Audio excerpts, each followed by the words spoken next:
Reclassification and Buffering objectives.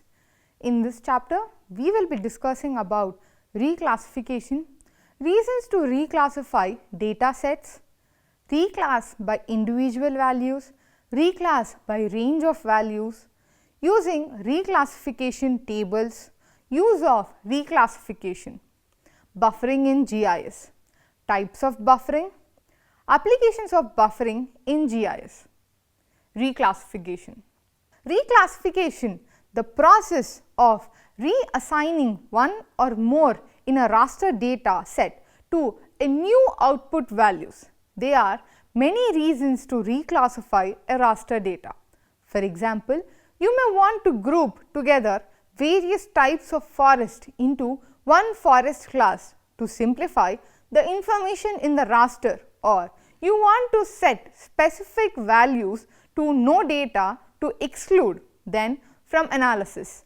Another application is suitability analysis, where the reclassify tool is used to transform values of various input raster data sets to a common scale. Reclassification tools reclassified or change the cell values to alternate values using a variety of methods. You can reclass one value at a time or a group of value at once using alternative fields based on a criteria such as specified intervals or by area. The tools are designed to allow you to easily change many values on an input raster to a desired specific or alternative values. Reclassification is a method of changing the attribute value without altering the geometry of the map. In fact, it is a database simplification process that aims at reducing the number of categories of attribute data layer. Accordingly, the feature adjacent to one another that have a common value will be treated and appear as one class. Reclassification is an attribute generalization technique. Typically, this function makes use of polygon patterning techniques such as cross-hatching or the color shading for graphic representation. It usually uses either logical or arithmetic operation for raster data or arithmetic operator for vector data. After reclassification, the common boundaries between polygons with identical attribute values are dissolved.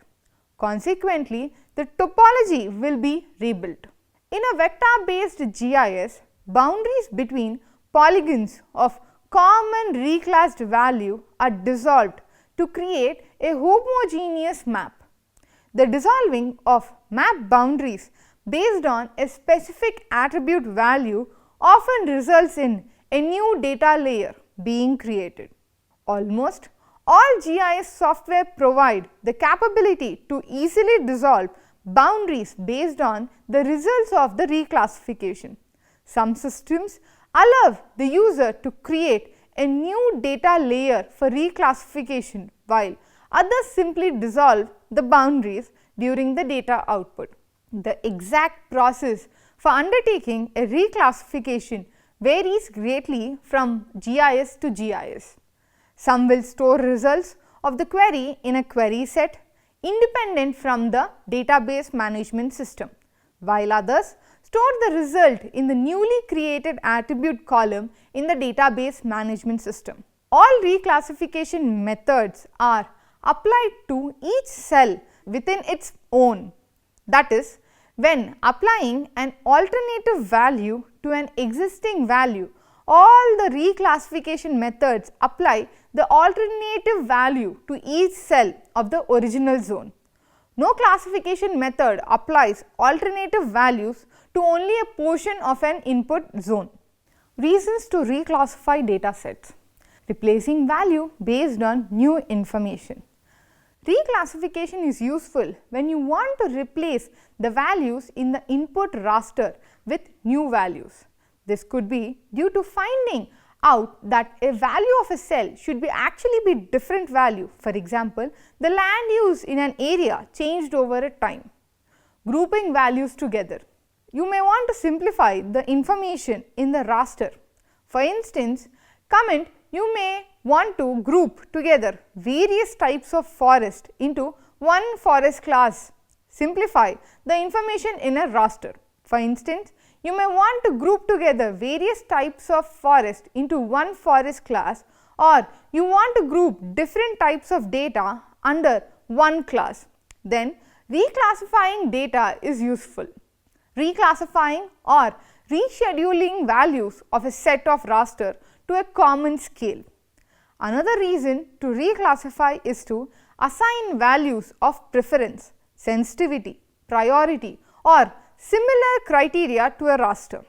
This may be done on a single raster, that is, for example, a raster for a soil type may be assigned value of 1 to 10 to represent erosion potential, or with several rasters to create a common scale of value. Identifying slopes most at the risk of an avalanche activity. Input rasters might be slope, soil depth and vegetation. Each of these rasters might be classified on a scale of 1 to 10 depending on the susceptibility of each attribute in each raster to avalanche activity, that is, steep slopes in the slope raster might be given a value of 10 because they are most susceptible to avalanche activity. Each of the examples is considered a suitability model. There are usually 4 steps in producing a suitability map: input data set, derived data set, that is, when applicable, create the data set that you can derive from your base input data set, for example, slope, and aspects that can be derived from the elevation raster. Create data from existing data to gain new information. Reclassify or rescale data sets. Reclassify each data sets to a common scale, giving higher values to more suitable attributes. Weight and combine data sets. Weight data set that should have more influence in the suitability model. If necessary, then combine them to find the suitable location. Setting specific values to no data or setting no data cells to a value. Sometimes you want to remove specific values from your analysis. This might be, for example, because a certain land use type has restriction such as wetland restrictions, which means you cannot build there. In such cases, you might want to change these values to no data to remove them from further analysis. In other cases, you may want to change the value of no data to a value, such as when new information means the value of no data has become a known value. Reclass by individual values. Reclassification tools change the values in a raster. The reclass by an individual value tool changes one value to another in one-to-one change. This did, for example, while performing a lion habitat analysis, the value of a land new raster is representing a different type of land use need to be changed to a preference range, for example 1 to 10, to meet each land use type meaningful to lion. The type of land most preferred by lion are reclassified to higher values and those are less preferred to a lower value.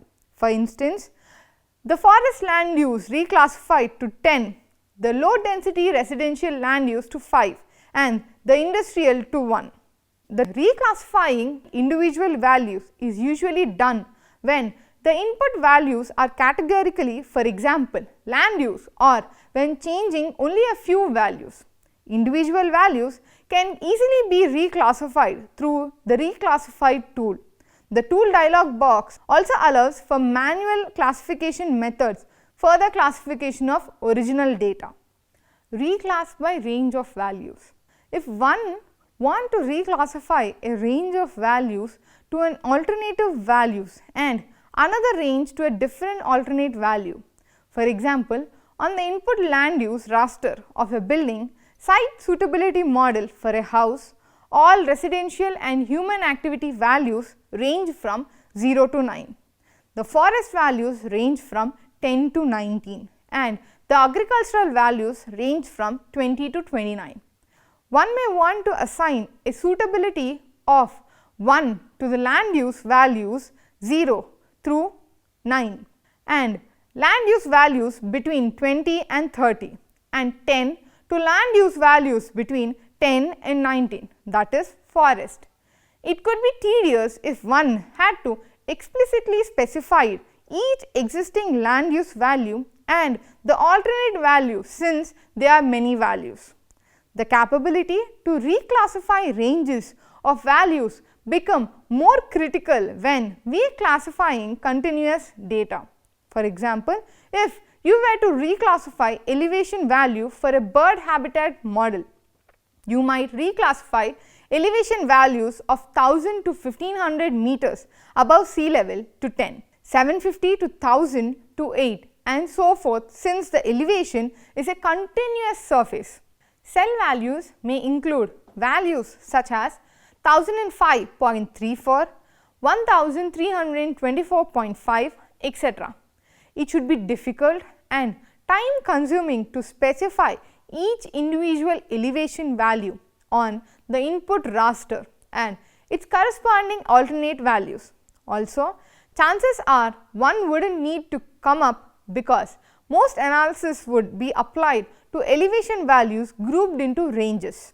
When reclassifying by ranges of values, three classification tools required: the upper and the lower and the upper bounds of the existing value on the input raster and the alternate values to assign to the range of values.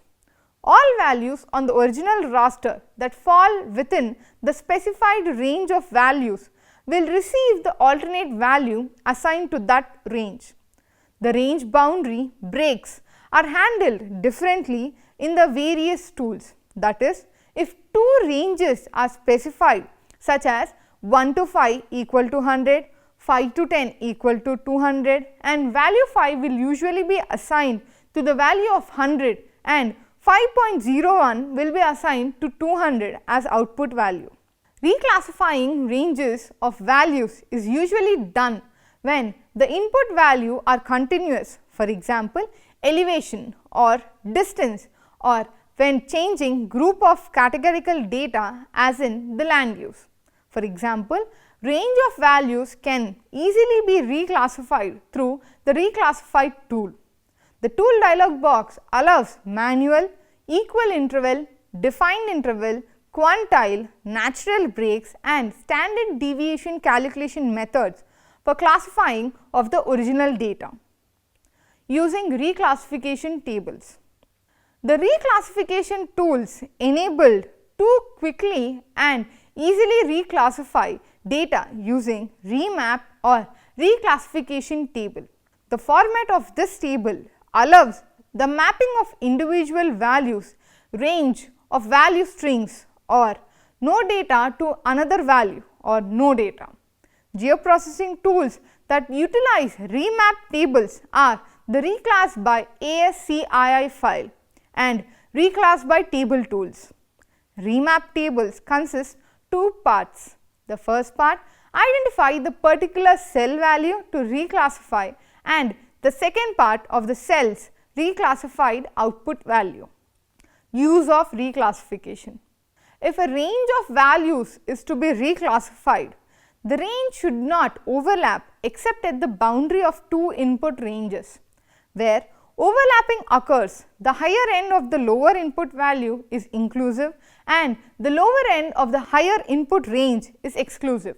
In the tool dialog, the classified are unique options in the reclassification parameter allows you to generate a remove map table based on the values of the input raster. The classifier option opens a dialog and allows you to specify a method from one of the data classification methods and number of classes. The unique option will populate the remap table using the unique values from the input data set. By default, this tool will take advantage of multi-core processor. the minimum number of cores that can be used. Buffering in GIS.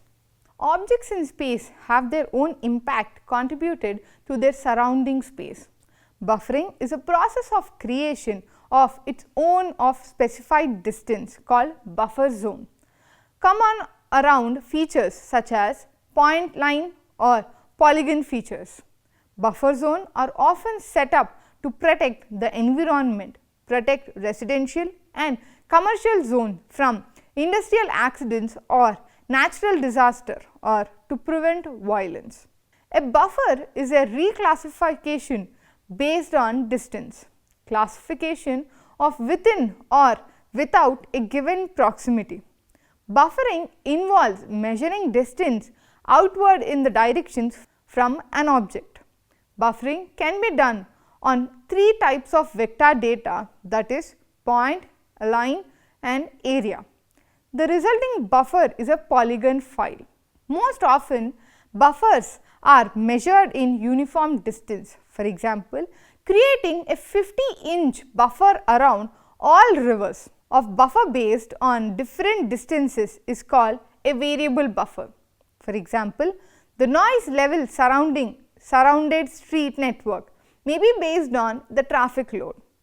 Therefore, a variable buffer may be used to illustrate the noise level by using a large distance for higher traffic roads and short distance for quieter roads. For polygons that are buffered, there are two additional types of buffers.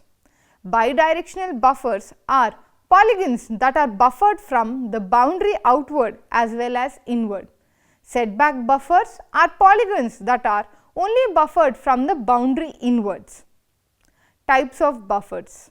There are three different categories based on buffering. Data type.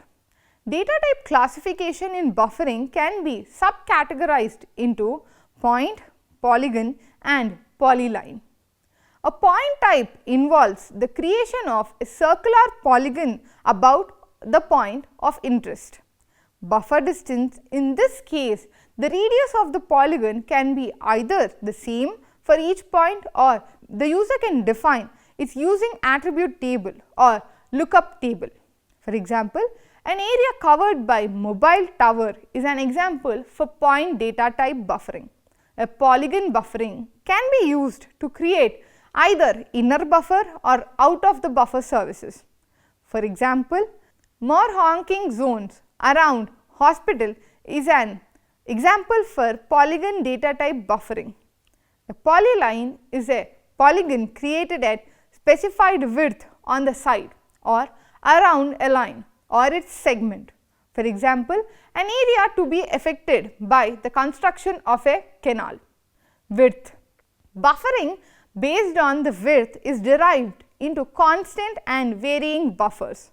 Constant buffer is created around the feature at a constant distance from each small segment of the feature. For example, inaccessible areas within high profile private properties. A varying buffer is distance around the feature varies for different segments of the feature. For example, any day along the bank of river depending on the intensity of the adjacent land use. Buffer layers. Buffering can be done in single layer or multiple layer, where single layer buffer is creating a zone with just one concerned parameter is created. For example, area owned by somebody along a border, whereas multiple buffer layers can create either by concentric zone around the feature of interest. For example, an area affected by radiations from a nuclear plant or by creating zone expanding more than one direction than the other. For example, areas inundated when a dam breaks. Performing buffering to create buffer zones with one or more mentioned combination is possible. In some cases, though, it may also be useful for boundaries of buffer zones to remain intact, so that each buffer zone is a separate polygon and so as to identify the overlapping areas. Application of buffering in GIS.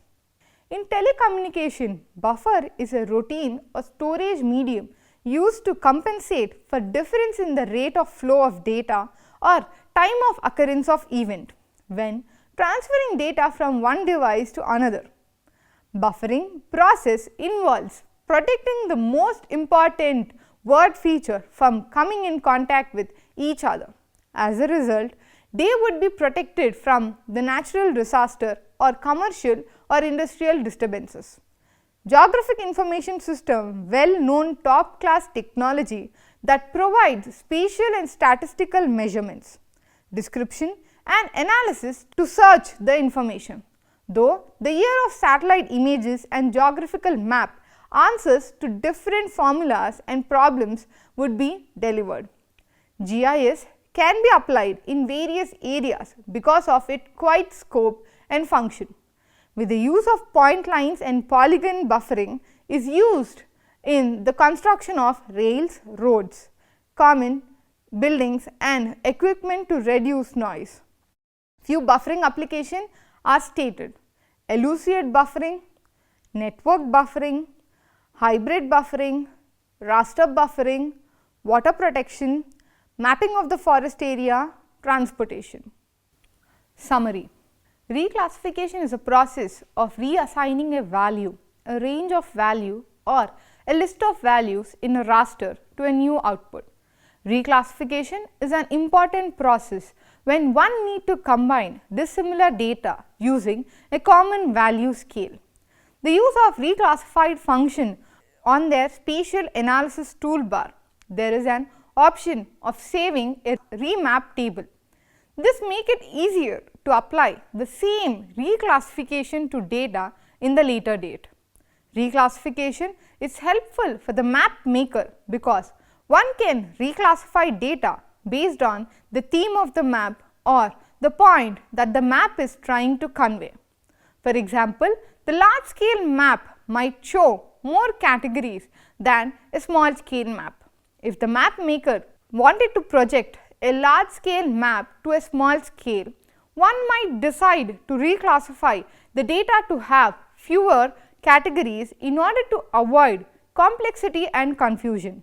By grouping attributes into few discriminable categories, the visual hierarchy of the map can be more clear. In practical situation come up, one need to buffer multiple real regions simultaneously. This gives rise to the idea of buffer allocation and replacement. Data movement happens by making use of a primitive buffer operations such as point buffer operation, line buffer operation and polygon buffer operation. Buffer management involves the process of allocation of buffers and replacement of buffers when not needed. Several allocation policies and replacement policies that have been used in context of memory buffers in computer science are directly applicable here.